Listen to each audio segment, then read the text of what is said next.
Hello, I'm Father Brandt. I'm the pastor of St. Teresa of Calcutta Parish in Limerick, right up Swamp Pike from Arcadia, and I will be responsible for the pastoral presence at Arcadia once we've been able to move in there.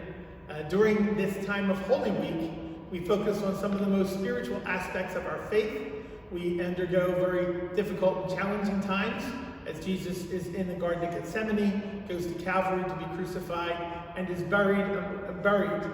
Certainly difficult and challenging times for his disciples, that they were very sad, they were fearful, they were filled with anxiety and not know what was happening next. The reality is, though, because we celebrate Easter, we know that during those difficult and challenging times, it ends in a great, wonderful gift of life, of Jesus' life, and the optimism that he gives us in that hope of resurrection. Because we are living at difficult and challenging times in our society, with the pandemic and being shut in at home sometimes and isolated from family and friends, it might be a little unsettling and anxious and scary for some people.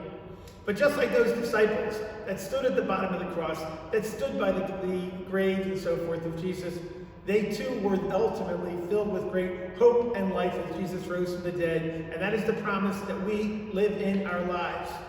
I can't tell you how optimistic and hope-filled I feel every time I drive down Swamp Pike and see the many, many workers that are there continuing to build Arcadia.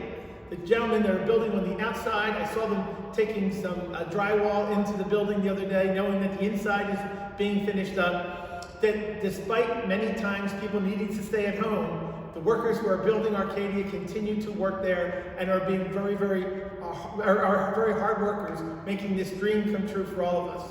So as we celebrate this special time of the year, I guarantee that we need to be filled with hope and life, and I promise that I will keep you and all of your families in my prayers during this very special time. Thank you.